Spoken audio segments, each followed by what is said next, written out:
That third failure in a row, did you think, I need to pack this in? Never. Why not? I don't ever give up.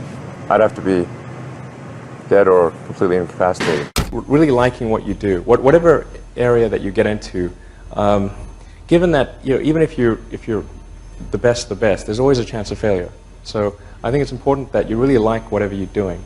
If you don't like it, life is too short. If you like what you're doing, you think about it even when you're not working. I mean, it's something that your mind is drawn to, and if you don't like it, you just really can't make it work, I think. So many people try to talk me out of starting a art company. It was crazy. One good friend of mine collected a whole series of videos of rockets blowing up and made me watch those. He just didn't want me to lose all my money. We're doing these things that seem unlikely to succeed, and we've been fortunate, and at least thus far they have succeeded. Now is the time to take risk. You don't have kids. As you get older, your obligations increase. So and once you have a family, you start taking risk not just for yourself, but for your family as well. It gets much harder to do things that might not work out. So now is the time to do that before you have those obligations. So I would encourage you to take risks now. Do something bold. You won't regret it. How did you figure you were going to start a car company and be successful at it? Well, I didn't really think Tesla would be successful. I thought we would most likely fail. But I thought that we at least could address the false perception that people had that an electric car had to be ugly and slow and boring like a golf cart. But you say you didn't expect the company to be successful, then why try? If something's important enough, you should try, even if the probable outcome is failure. You focus on signal over noise. A lot of companies get confused. They spend money on things that don't actually make the product better. For example, at Tesla, we've never spent any money on advertising. We put all of the money into R&D and manufacturing and design to try to make the car as good as possible.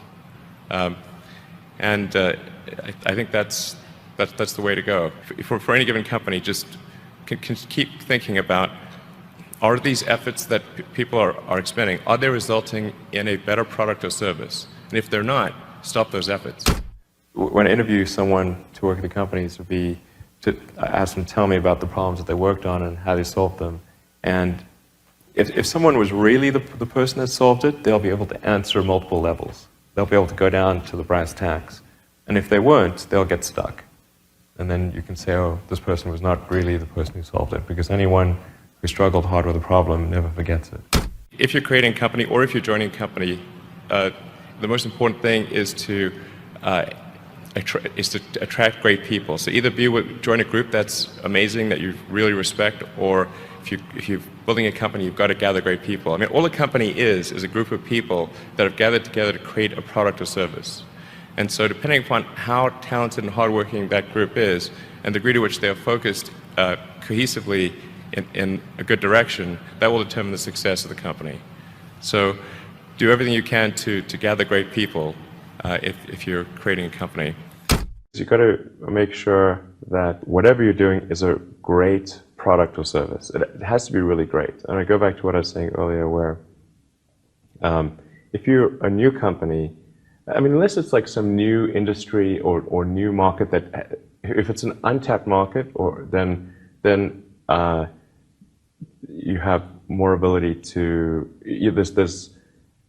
the standard is lower for your product or service. But if you're entering anything where there's an existing marketplace against large entrenched competitors, then your product or service needs to be much better than theirs. It can't be a little bit better, because then you put yourself in the shoes of the consumer, and they say, why would you buy it as a consumer? You're always going to buy the trusted brand unless there's a big difference.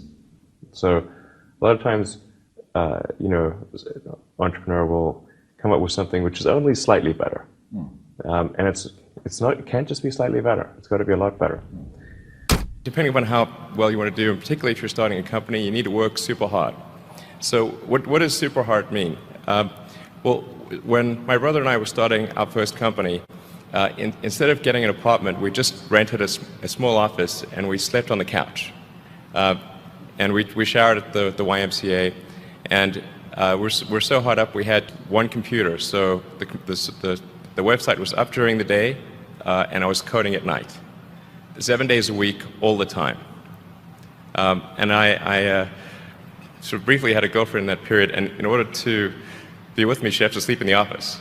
So work hard, like, I mean, every waking hour. That's the thing I would say, particularly if you're starting a company. And I mean, if you do simple math, you say like, okay, if somebody else is working 50 hours and you're working 100, you'll get twice as much done in the course of a year as the other company.